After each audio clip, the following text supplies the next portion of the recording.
Majasusi wa Magharibi wanasema Iran haitengenezi silaha za nyuklia. Mashirika ya kijasusi ya nchi za Magharibi hayaoni dalili zozote kwamba Iran inarutubisha madini ya uranium kwa ajili ya nyenzo ya kiwango cha bomu.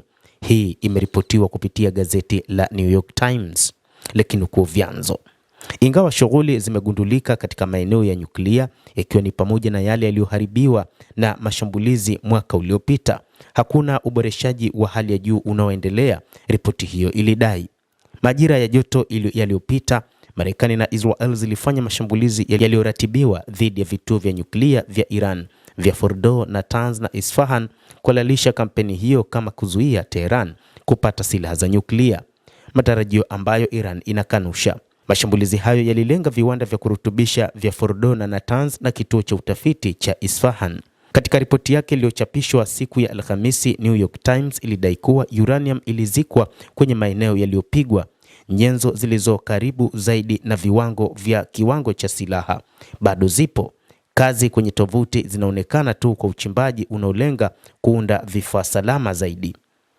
Hata hivyo, inadaiwa kwamba katika maeneo hayo ni nadra sana kuonekana watu tofauti na wataalamu ndani ya Iran. Na hata hivyo, Iran iliwakataza IAEA kufuatilia mpango wa maeneo yaliyoshambuliwa na Marekani katika vita vya siku 12, ambapo Marekani ilifanya shambulizi kwa kutumia makombora ya Buster. Hakuna eneo jipya la nyuklia ambalo limezinduliwa hadi wakati huu, ingawa shughuli ndogo zinaonekana katika maeneo mawili ambayo hayajakamilika karibu na Natanz na Isfahan. Kulingana na taarifa hizo, Trump alidai kuwa mashambulizi hayo yalifuta uwezo wa kurutubisha wa nyuklia wa Iran, lakini kwa mujibu wa mkakati mpya wa ulinzi wa kitaifa wa Marekani uliotolewa hivi karibuni, ni kwamba mpango huu ulikuwa ni mdogo sana na kwamba haikuweza kumaliza mpango wa nyuklia wa Iran.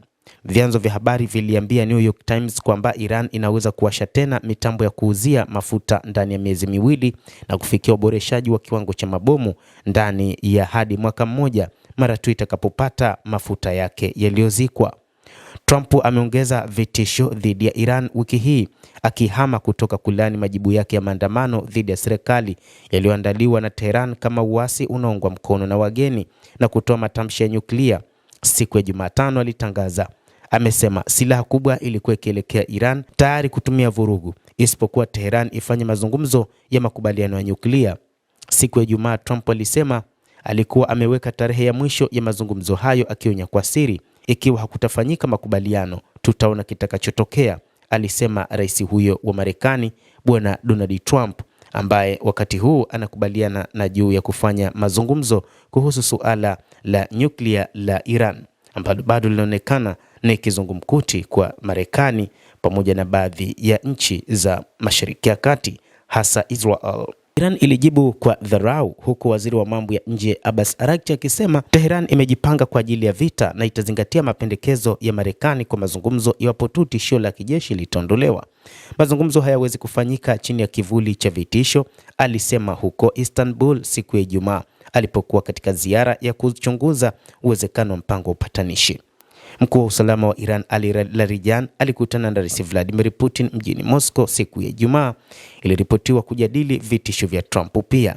Moscow imeitaka Marekani kuepuka hatua za kijeshi nchini Iran na kuendeleza mazungumzo, huku msemaji wa Kremlin Dmitry Peskov akionya wiki hii kwamba hatua zozote za nguvu zinaweza tu kuleta machafuko katika eneo hilo, na waziri wa mambo ya nje wa Urusi Sergei Lavrov akisema Urusi tayari kusaidia kutuliza mvutano na kuwezesha mazungumzo hayo.